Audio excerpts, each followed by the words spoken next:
أهلا بيك في أولى المحاضرات. يلا بينا نبتدي مباشرة ونشوف أول محتوى هيكون معانا عبارة عن إيه. قبل ما نشرح كتابة السكريبتات النهاردة عايز أعرفك على مصطلح مهم جدا، مصطلح اليو سي جي أو اختصار لليوزر كونتنت جنريشن. طيب يعني ايه يوزر كونتنت جنريشن؟ اليوزر كونتنت جنريشن هو المحتوى المنشأ عن طريق مستخدم الخدمة نفسها. طيب ازاي؟ يعني لو انت النهارده عندك مطعم والمطعم ده بيجي لك فيه زباين، بيجي لك عملاء، الناس بتبتدي انها تقيم الطعام اللي بينزل لها، الاكل اللي بينزل لها، بتبتدي انها تقيم مستوى النظافه، تقيم الخدمه، تدي تقييمات لكذا تفصيله بداخل مطعمها. فبالتالي ده اسمه يوزر كونتنت جنريشن، المحتوى الذي ينشأ من جانب مستخدمي الخدمه ولا ينشأ من جانب مصنع الخدمه نفسه. يعني حضرتك كصاحب مطعم مثلا على سبيل المثال، لا انت ما بتصرفش كتير على الاعلانات، ما بتحاولش ان انت تنتشر، انت انتشارك بيعتمد بشكل كبير على المحتوى الذي يقدم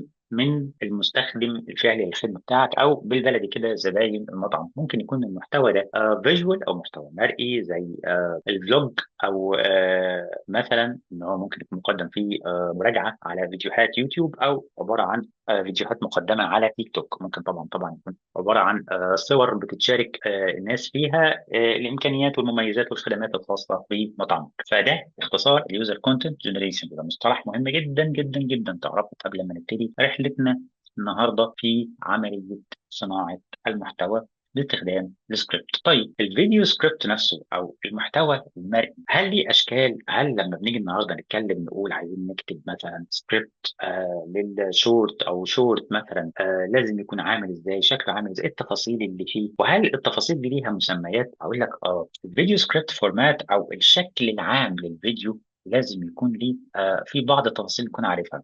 رقم واحد ال AV، ده اختصار لايه؟ ده اختصار للاوديو فيجوال، بالظبط كده، الاوديو فيجوال. الاوديو فيجوال هو المحتوى البسيط الذي يعتمد على فكره الصوت والصوره. بمعنى لو حضرتك جبت الكاميرا بتاعتك وقعدت قدامها، فتحت الكاميرا وابتديت ان انت تسجل فيديو مثلا محتوى تعليمي بسيط او مبسط، او ابتديت تدردش مع الناس في اي نقطه حابب ان انت تتكلم فيها، او على سبيل المثال تقييم المطعم اللي احنا اتكلمنا عليه، ده كده ما يسمى بالاوديو فيجوال فقط لا غير. طيب ده شكل من اشكال صناعه المحتوى. ايه الشكل الثاني؟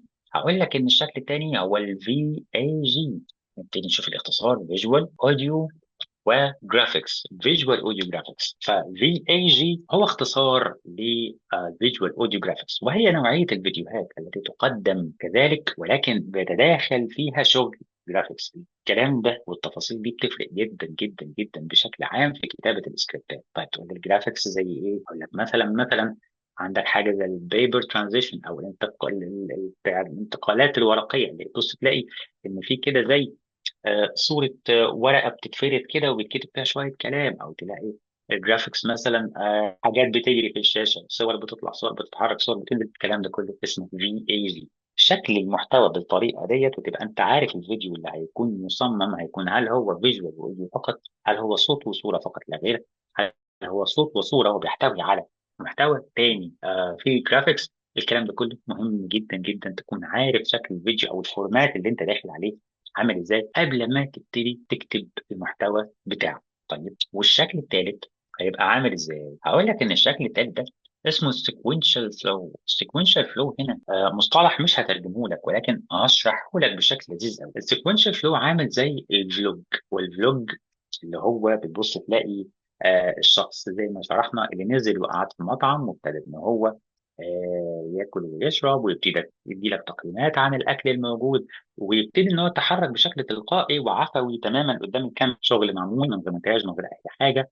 شباب قاعدين مع بعض بيتفرجوا على مباراه كره قدم وبيتم تسجيلهم بالكاميرا، فانت بتشوف ردود افعال تلقائيه تماما، لغايه لما الماتش يخلص مثلا 45 دقيقه 90 دقيقه على حسب مده الفيديو. ده فيديو تلقائي تماما اسمه السيكونشال فلو او الفلو المتدفق، او تحس ان هو محتوى كله ماشي ورا بعضه بشكل سردي، كأن حد بيحكي لك حدوته، احداث انت بتتفرج عليها لايف واحده بواحده خطوه بخطوه.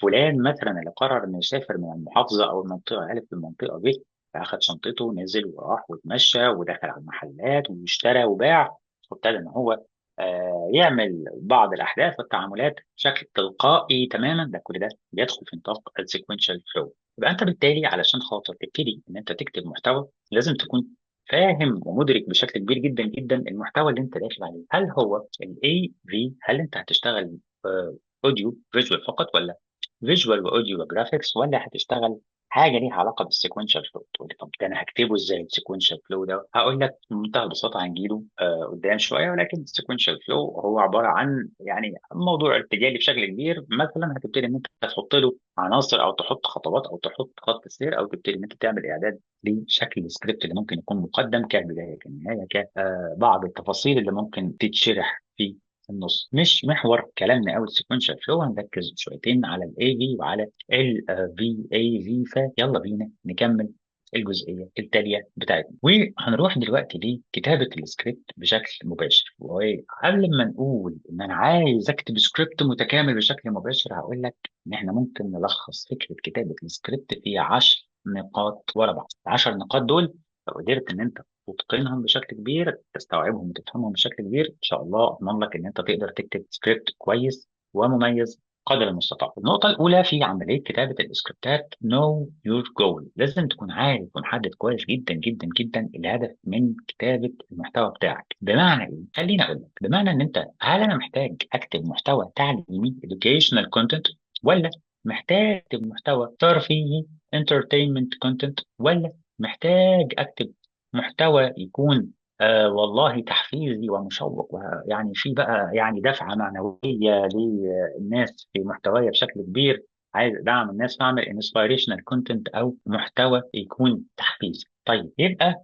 معرفة الهدف من كتابة المحتوى هي النقطة الأولى والرئيسية. طيب هتقول لي محتاجين مثال على الكلام ده، أقول لك يلا بينا نشوف أول مثال معانا ممكن يكون عامل ازاي. طيب والامثله اللي هديها لك هي عباره عن جمل قصيره. يعني احنا هنبتدي نعبر عن المحتوى بتاعنا بجمل قصيره عشان افهمك لما تيجي تبقى عارف الهدف بتاعك هتتكلم بانهي شكل او باي طريقه. جمل قصيره، وفي النهايه هدي لك مثال شبه متكامل نحط فيه تطبيقات عمليه للمحتوى اللي احنا شغالين عليه. المثال الاول، وعايزك تبتدي النهارده بس قبل ما نقول اي حاجه في عمليه الكتابه نفسها، عايزك دايما تتخيل، تحط نفسك مكان الشخص اللي هيطلع كاميرا، تتفرج له على ريفرنسز او تتفرج له على فيديوهات سابقه لو هو ليه فيديوهات سابقه، او تحاول ان انت تسمعه، تشوفه فيديو مره، او تقعد معاه مره، شوف طريقته عامله ازاي، اسلوبه عامل ازاي. الكلام ده بيفرق بشكل كبير جدا جدا جدا، لان في بعض المحتويات بتكون لايقه على شخصيات مش لايقه على شخصيات تانيه.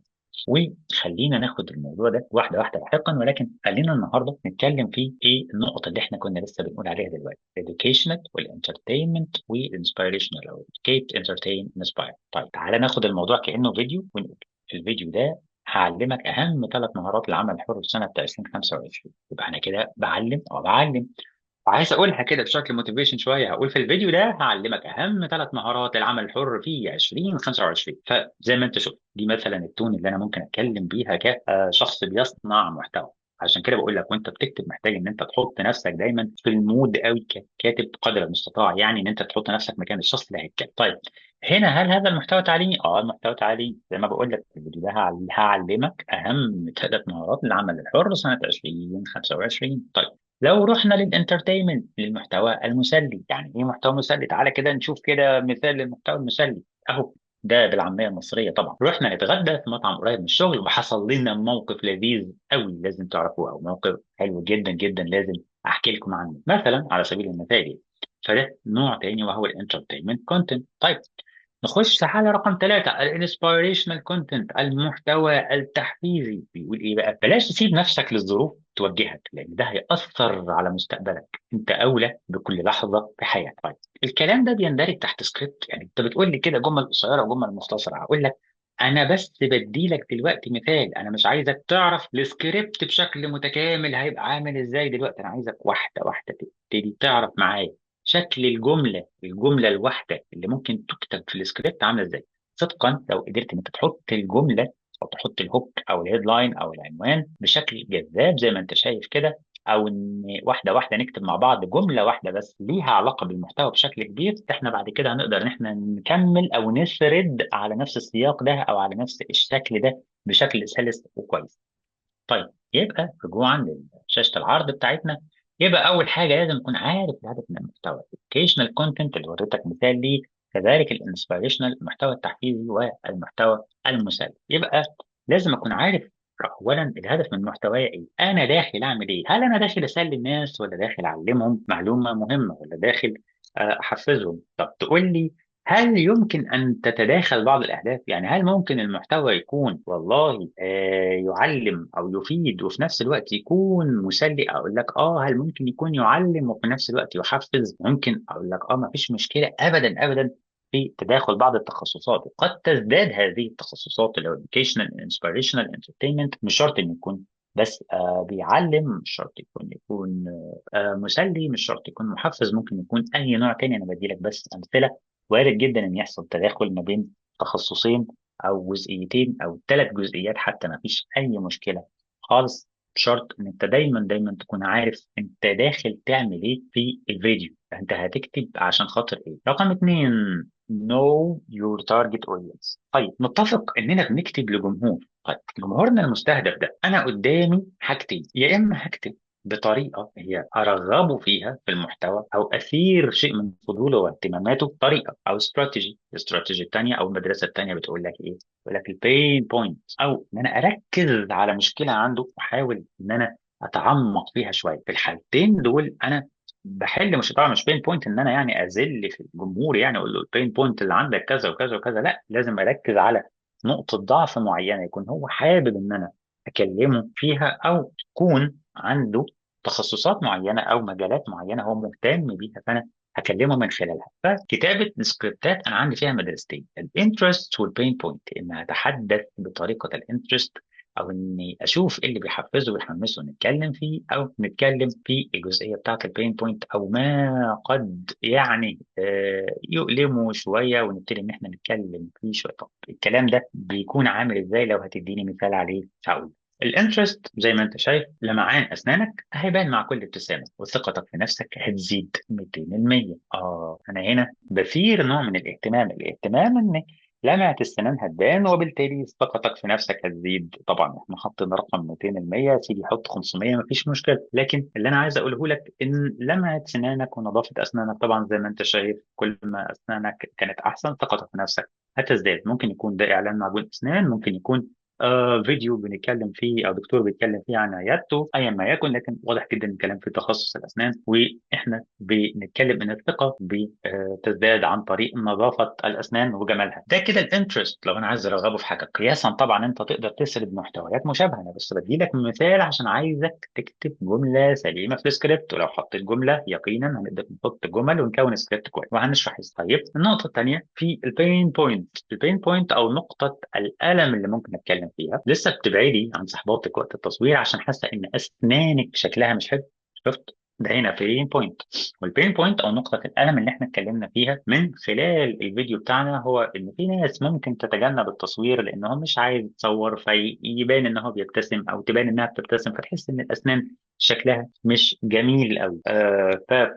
دي طريقتين لنفس المحتوى نفسه، محتوى خاص بالاسنان زي ما قلنا، عياده او اعلان اي ما يكن، معجون اسنان مثلا. ولكن هنفترض انه عياده، يعني زي ما بنقول الانترست او الترغيب، وبعد كده البين بوينت او البحث في نقطه الالم او ما قد يعني يؤلم او بيحاول الجمهور بتاعنا انه يتجنبه، بتكلم فيه بطريقتين مختلفتين. لازم اكون فاهم بقى حاجه مهمه جدا جدا جدا، وانا بقول لك هنا know your target audience، او خليك على وعي كبير او ادراك كبير بجمهورك المستهدف. ليه انا بقول لك الكلام ده؟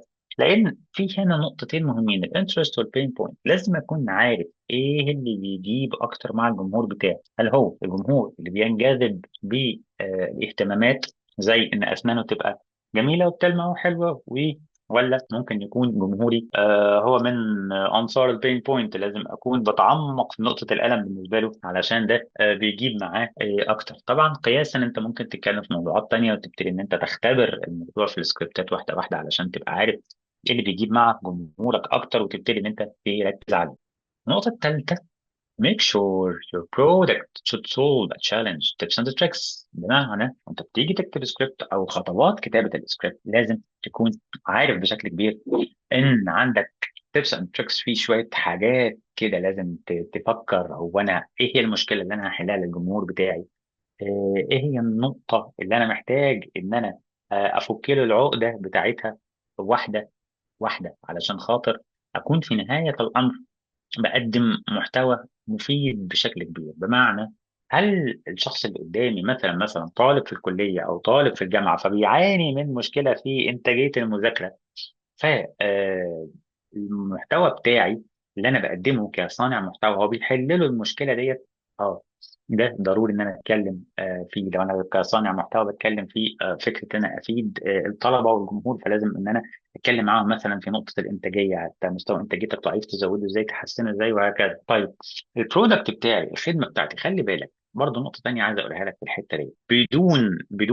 بدون منتج حقيقي بيحل أزمة أو عنده خدمة بيقدمها للجمهور، فبالتالي المحتوى نفسه مهما أنت أبدعت فيه للأسف الشديد ملوش قيمة.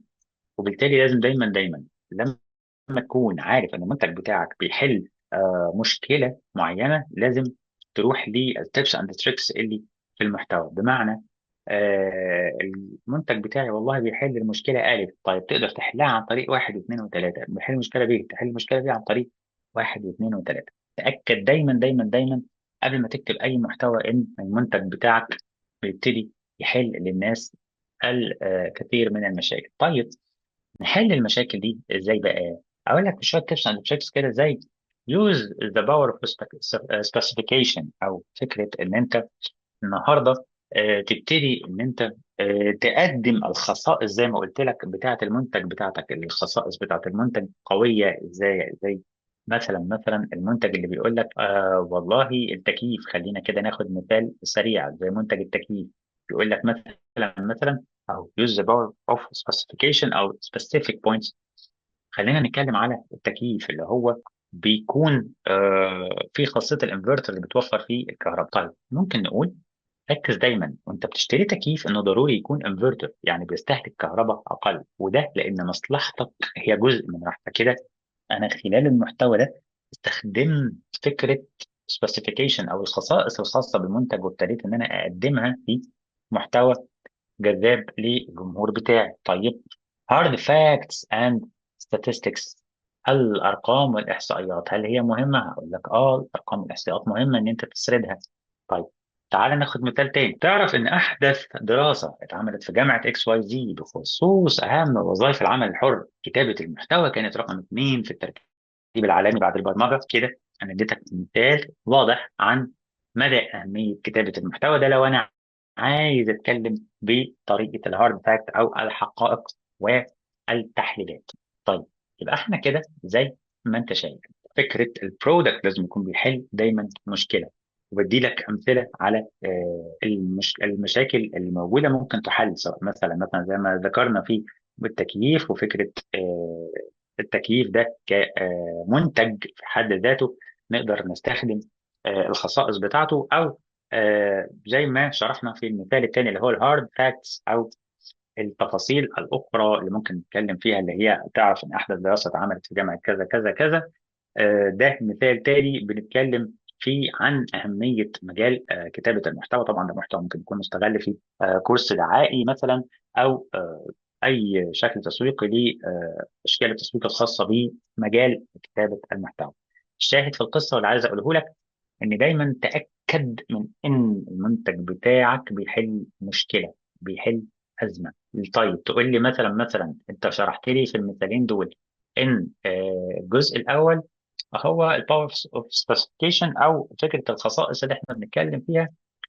ركز دايما وانت بتشتري تكييف، طب ده منتج بيحل ازمه وبيحل مشكله ان الكهرباء تبقى قليله. طب الناحيه الثانيه هقول لك ان هنا الدراسه اللي اتعملت ان كتابه المحتوى رقم اثنين في الترتيب العالمي بعد البرمجه هو محتوى برضه رايح لحته محل لك مشكله في الفريلانس. أنا فاكر المحتوى ده كان بيتكلم على حل مشكله خاصه بمجال الفريلانس للناس اللي عايزه تتعلم اكتر عن الفريلانسنج او العمل الحر. فبالتالي كان مجال كتابه المحتوى من اهم المجالات المطلوب دراستها. طيب، النقطه الرابعه بالنسبه لنا وهي keep your script copy concise. خلي المحتوى بتاعك دايما قليل. less is more. لو انت بتكتب دايما سكريبت، انا عارف ان في ناس ما عندهاش الملكه دي تبقى عايزه تتكلم كتير، تستفيض، ترغي في المحتوى. فالنقطه دي انا عايز اقول لك خلي بالك بشكل كبير جدا جدا جدا.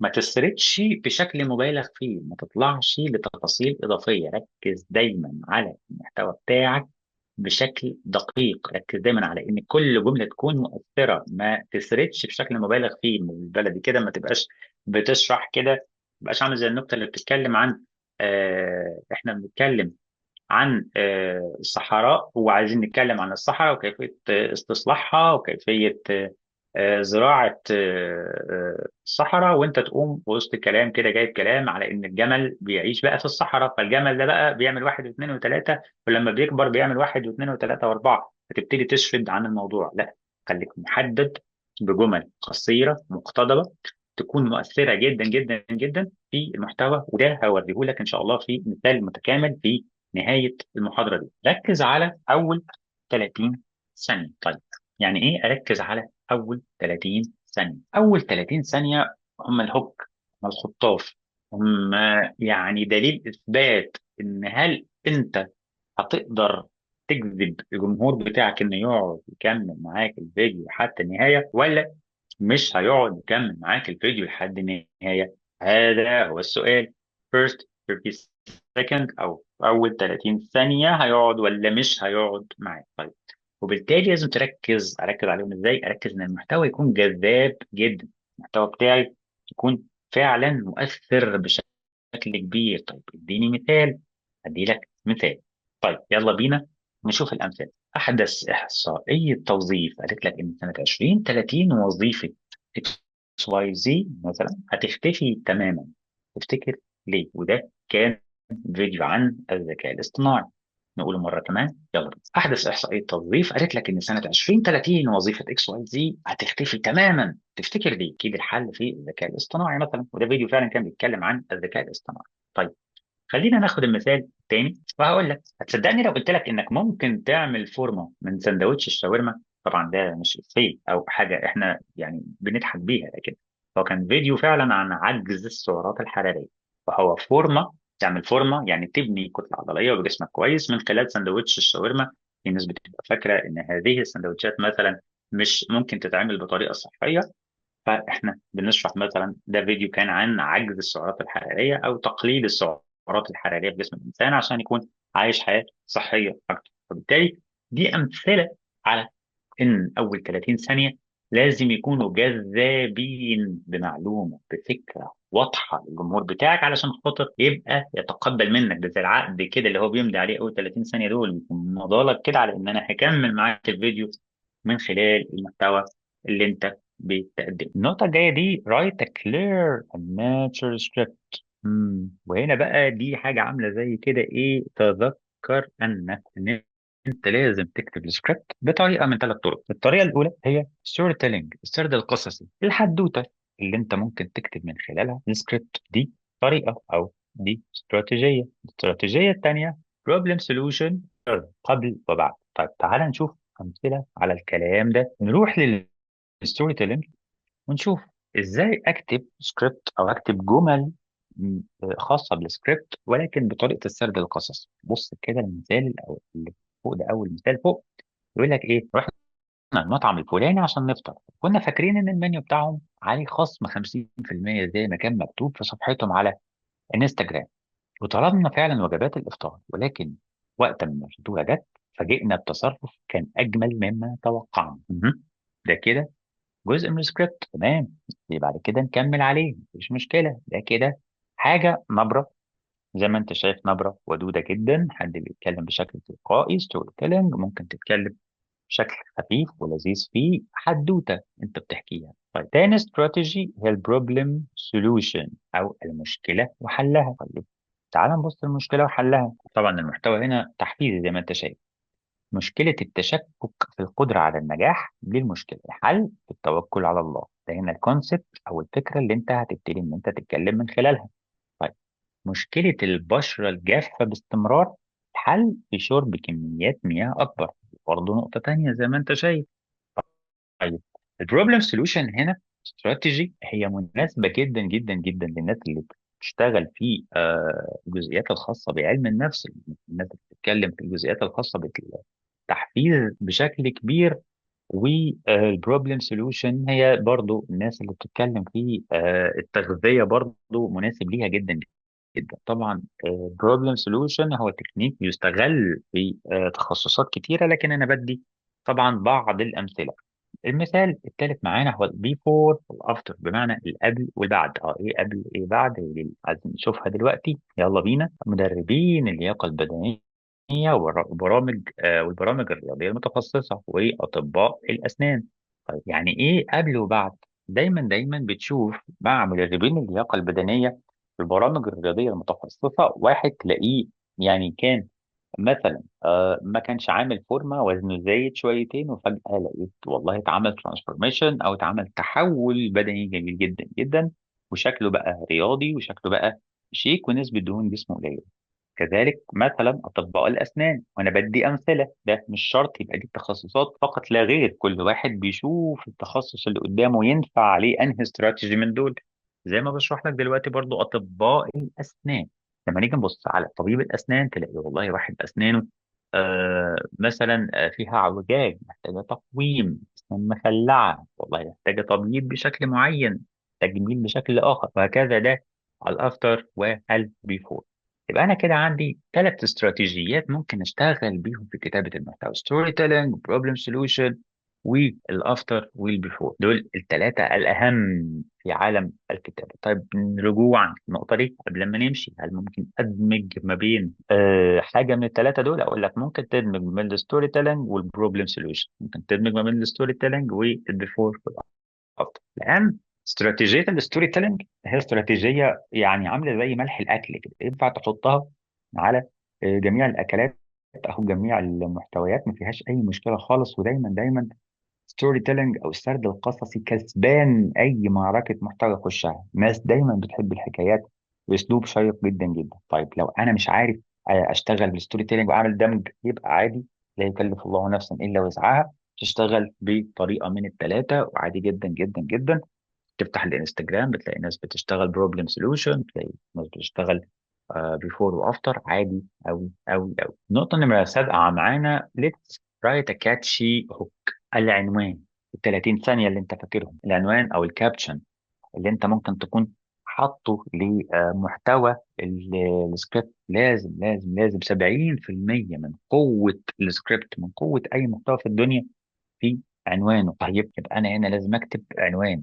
طب اشكال العنوان ايه؟ ممكن يكون العنوان عامل ازاي؟ هدي لك مثال، بس طبعا هقول لك انواع المحتويات او انواع العناوين اللي ممكن تكتب معانا. spark the curiosity، اثاره الفضول، ده العنوان الاول. emotion، اللعب على عنصر المشاعر. طيب spark the curiosity، اثاره الفضول، تعرف ان سنه كذا ممكن يحصل كذا، او تعرف ايه اللي هيحصل سنه 2030. ايه اللي هيحصل؟ تعال اقول لك زي ما شرحنا قبل كده في مثال الذكاء الاصطناعي. ايموشن، الكاتش هوك، العنوان الجذاب. مش شرط مثلا زي ما قلنا يكون العنوان فقط. الكاتش هوك هنا هو مصطلح انا بصراحه بدلل بيه على حاجتين: العنوان الجذاب ده رقم واحد، وطبعا زي ما قلت لك يستخدم بقوه في قاعده ال 30 ثانيه. الهوكس او الخطاف او الخطاطيف او الاجزاء الجاذبه في المحتوى هي ضمانه بشكل كبير جدا جدا لاستمراريه الجمهور انه يتابعك بشكل مستمر. للاسف الشديد لو العنوان بتاعك ما كانش جذاب بما فيه الكفايه، ممكن مهما كانت قوه محتواك، للاسف محتواك يفقد جاذبيته مع عدم وجود هوك قوي. طيب يبقى هنا زي ما قلنا spark the curiosity emotion، استخدام عمليه إثارة المشاعر زي المحتويات أو العناوين اللي ممكن تكون مكتوبة بهدف جلب التبرعات أو جذب التبرعات لبعض مثلا المستشفيات أو دور الأيتام، وهكذا. مثلا أنا بدي مثال تاني، أو بعض الحملات التوعوية اللي ممكن تستخدم فيها الإيموشنز بشكل عام، توعية بأن مياه النهر لا تلوث، بزراعة الأشجار، الحفاظ على الاطفال بعيدا عن عماله الاطفال، وهكذا. طيب من الكاتشي هوكس او من العناوين اللي ممكن تبقى جذابه السؤال. Good. طيب السؤال زي إيه؟ تعالى كده نجرب نبص كده برضو على امثله عشان ما بقاش انا بتكلم باستمرار. بص كده، اخر مره عملت فيها دايت ونجحت كان امتى؟ اخر مره عملت فيها دايت ونجحت، كان امتى يا ترى؟ بس ده مثلا مثال للسؤال. طيب، كيف جوك المحتوى المسلي في بعض الأحيان ممكن يكون أقرب مثال لقلب الجمهور هو إنك تهزر معاه وتضحك معاه، زي ما في ممكن تلاقي والله يوتيوبر شهير بيقدم سكتشات في البدايه، في السكتشات دي بتبقى لذيذه وبتضحك وبتبقى زي ما قلت لك هو العقد اللي من خلاله المتابع او المشاهد بيمضي على فكره ان انا هكمل الحلقه امتنانا للنكته اللي انا لسه ضاحك عليها. مش شرط يعني تقول نكت، ممكن يكون بتشرح موقف دمه خفيف او حاجه تكون مسليه في البدايه، هي دي اللي تجذب الجمهور بشكل كبير ان هو يكمل محتواك بعد كده. طيب، الكوت او الحكمه او الجمله العميقه زي ما بيقولوا. طيب، ممكن نشوف مثلا مثال بسيط: من يتكلم دون تواضع سيجد صعوبه في جعل كلماته مسموعه. من يتكلم دون تواضع سيجد صعوبة في جعل كلماته مسموعة. بهذا نبدأ مثلا محتوانا. طيب، الكوت أو هذه الجمل ممكن تبقى رنانة ومحفزة. ممكن تبقى آيات من القرآن الكريم، ممكن تكون آيات من القرآن الكريم، ممكن تبقى أي نص قرآني، ممكن تبقى حديث، ممكن تبقى أي محتوى من المحتويات اللي تكون جذابة دينيا أو علميا أو ثقافيا أو تراثيا. مفيش أي مشكلة خالص في حاجة زي كده في الكود بالذات. يبقى الكاتشي هوك هنا، كلمة الهوك تنطبق على نقطتين: نقطة العنوان الجذاب للحلقة أو السكريبت، تركز فيها جدا جدا، أو أول 30 ثانية. ممكن تاخدها على المحمل ده، ممكن تاخدها على المحمل ده، بس دي زي ما بقول لك اثناء الكتابه دي من التيبس اند تريكس، او دي النقاط المهمه جدا جدا في كتابه السكريبت. طيب، نمره 8: يوز سبتايتل تو ميك ات ايزير. في اكثر من برنامج مجاني ممكن يعمل لك الكابشن او يخلق لك الترجمه الاليه، او الاي اي دلوقتي مكتسح حاجه. مش عايز ارشح برنامج معين في من خلال الكورس، ولكن تقدر تعمل بحث على جوجل ايه احسن برنامج يدي لك كابشن مظبوط باللغه العربيه او باللغه الانجليزيه على حسب محتواك. وده ضروري جدا جدا علشان خاطر يسهل على الجمهور بتاعك في بعض الاحيان مصطلحات او بعض الكلمات اللي ما تكونش واضحه على لسانك، فالناس تقدر تقراها بشكل كويس جدا جدا. وده بيعزز كمان تركيز الجمهور بتاعك او مشاهدته للفيديو عن طريق قراءه بعض الكلمات اللي ممكن تكون رنانه وتعلق في بال الجمهور بشكل كويس. نمره 9: فينش سترونج. ما تنساش دايما ان وانت بتقفل او الكلوزنج او انت بتقفل المحتوى بتاعك لازم تقفله بقوه. يعني ايه اقفل بقوه؟ يعني اولا عايزك تركز على فكره ان الجمهور لا يتحرك من تلقاء نفسه. بمعنى لو انت عملت محتوى جذاب، المحتوى ده كان غرضه بيعي، وفي نهايه المحتوى ما قلتش للجمهور تعالى اشتري، هو عمره ما هيروح يشتري لان انت عمرك ما قلت له تعالى اشتري. فالفكره ان الجمهور لا يتحرك من تلقاء نفسه، انت من توجه الجمهور. الجمهور دايما بيتفرج، بيتسلى، بيتعلم، وهو ممتن جدا للمحتوى اللي انت بتقدمه. فما يكونش عندك حرج ان انت تحط في الرساله الختاميه رساله قويه جدا جدا فيها الهدف اللي انت عايز تحققه من المحتوى بتاعك. لان في النهايه عايز اذكرك ان المحتوى ممكن يكون مفيد ومعلم، وفي نفس الوقت ممكن يكون في بعض الاحيان محتوى مثلا مربح. ده لو انت بتعتمد على النظريات البيعيه. اما وان انت عايز الناس تتابعك، اطلب من الناس انها تتابعك بشرط ان انت تنهي دايما محتواك بشكل قوي. تعالى نشوف مثلا مثال للجمل الختاميه. ده مثال مش شرط تمشي عليه هو فقط لا غير، ولكن انا بدي لك بس مثال. هسيب لك رابط في اول تعليق: اشترك وما تضيعش فرصتك، او افتكر دايما اغنى الناس من قنع بما تيسر له.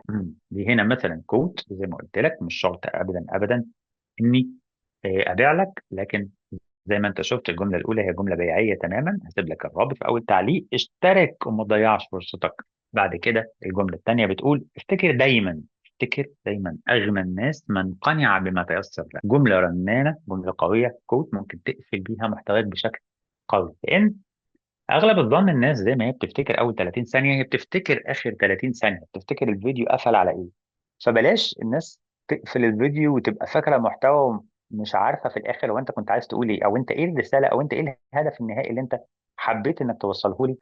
الختام، في ناس بتقفل الختام بتاعها ب بتلخيص سريع للمحتوى اللي كان في الفيديو. لكن انا شخصيا افضل ان انت تنهي برساله قويه تحدد فيها هدفك من الفيديو او ان انت تحط كوت زي ما انت شفت، او تحط رساله قويه تقدر بيها تدعم جمهورك او تحفزه او تطلب منه الطلب اللي انت فعلا محتاج تحققه من البيزنس بتاعك. زي ما انت شفت كده، ask for them motivate them. زي ما انت شفت ممكن ان انت تطلب منهم طلب زي ما وضحت لك في المثال الاول، وقلت لك هسيب لك الرابط في اول تعليق، ما تضيعش فرصتك ان انت تشترك زي ما انت شفت.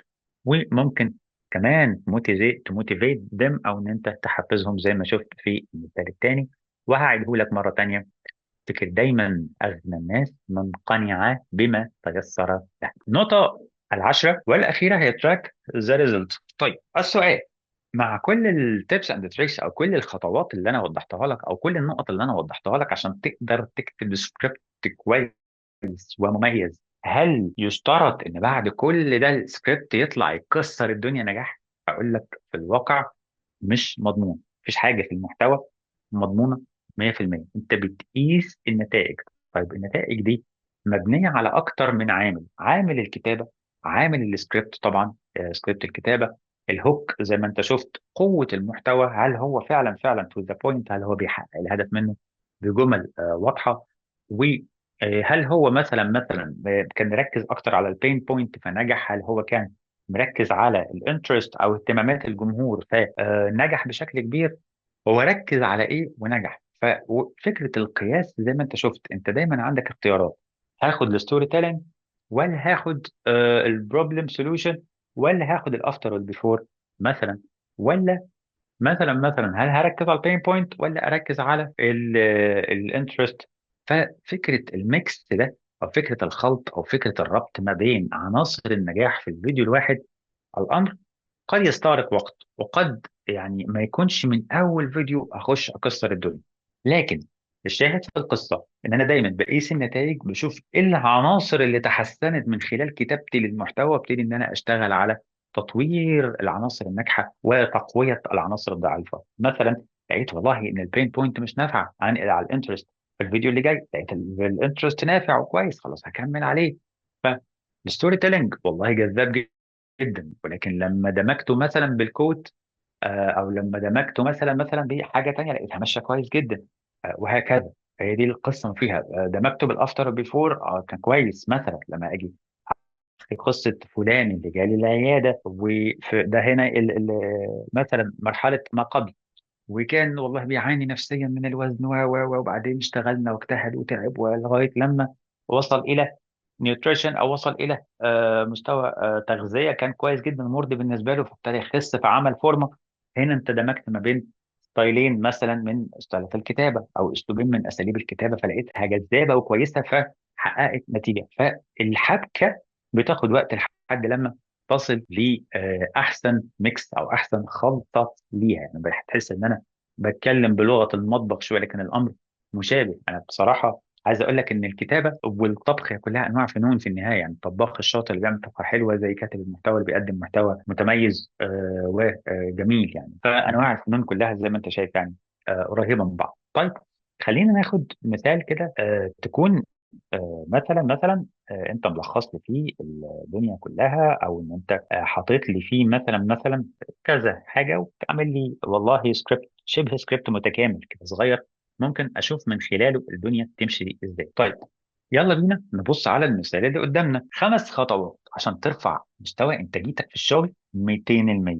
طيب ده كده عنوان، او ده الهوك اللي ممكن يكون خارجي، يكون في نفس الوقت كاتشي، معتمد على بعض الارقام والاحصائيات، اللي هو 5 خطوات ترفع انتاجيتك 200%. طيب دي النقطة الأولانية. نبتدي نشوف: ابعد التليفون عن إيدك قبل ما تنام بساعتين على الأقل. جهز قائمة بأول 5 حاجات لازم تخلصهم أول ما تروح الشغل. ركز على كل حاجة بتشتغلها خلال 30 دقيقة متواصلة. وقف أي مشتتات ممكن تعطلك وأنت شغال. خد بريك من نص ساعة 45 دقيقة بعد ما تنجز نص كمية الشغل المطلوبة منك. البريك كويس هيساعدك ترجع تاني تنتج بشكل أفضل. البريك مش رفاهية. خد ملحوظاتك في نهاية اليوم عن مستوى شغلك، وإيه اللي كان المفروض تطوره النهاردة، وابتدي بيه تاني يوم عشان الإنتاجية تفضل مستمرة. تابعني عشان تعرف أكتر عن إزاي تطور نفسك أو تطور من مستواك المهني وتخلي إنتاجيتك دايما 200%. طيب إحنا هنا ما استغلناش أكيد كل العناصر اللي إحنا اتكلمنا عليها، ولكن عملنا الميكس بتاعنا اللي هو عباره عن الهوك او الهيدلاين اللي بيقول لك 5 خطوات عشان ترفع معدل انتاجيتك 200%. تمام. اول جمله كانت ايه؟ ابعد التليفون عن ايدك قبل ما تنام بساعتين. هنا ده نوعا ما مش انترست، هو بين بوينت راح لحته ان انت بتعاني علشان خاطر تنام، وانت عارف اصلا ان انت عندك مشكله ارق دايما، فكره ان انت دايما ماسك التليفون عمال تلعب فيه رايح جاي.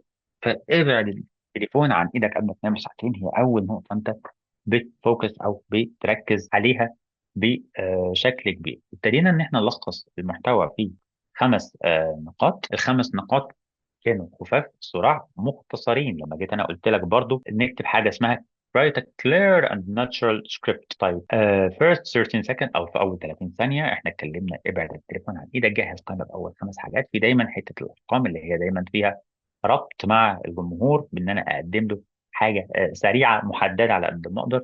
حاولت على قد ما اقدر ان انا اكون اول 30 ثانيه بقدم محتوى كويس. بعد كده less is more. لو انت فاكر الجمله اللي احنا اتكلمنا فيها او القاعده اللي احنا اتكلمنا فيها، دايما دايما اتكلمنا في 5 نقط. ال5 نقط دول زي ما انت شايف less is more، ما رغيناش كتير او ما اتكلمناش كتير، ما استفدناش، لكن لخصت لك القصه كلها في 5 نقط مهمين.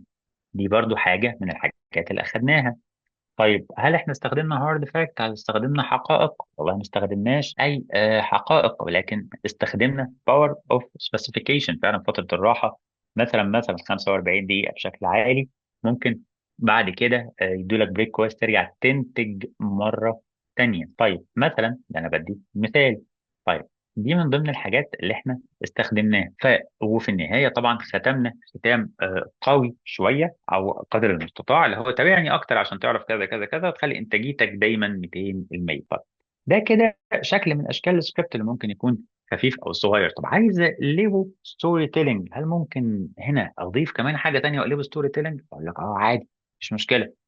هتقول 5 خطوات مثلا، بدل ما اقول عشان نرفع مستوى انتاجيتك في شغلك مثلا، اقول 5 خطوات قدرت من خلالها ان انا ارفع مستوى انتاجيتي في الشغل 200%. اولا انا بعدت التليفون عن ايدي قبل ما انام بساعتين، وبعدين جهزت مثلا قائمه باول 5 حاجات لازم اخلصهم اول ما اروح الشغل، كتبتهم الصبح اول لما صحيت، وخلال شغلي ركزت على الحاجه اللي بشتغلها لمده 30 دقيقه متواصله، ووقفت اي مشتتات ممكن تعطلني وانا شغال. خدت بريك كويس من نص ساعه ل 45 دقيقه، نزود طبعا، شربت فيهم فنجان قهوه، عملت ساندوتش كويس، اكلت كويس، شربت قهوتي، وبدا كل ده بعد ما انجزت نص كميه الشغل. البريك ساعدني ان انا ارجع تاني انتج بشكل اكتر، خليني بشكل افضل. خليني افكرك ان البريك مش رفاهيه.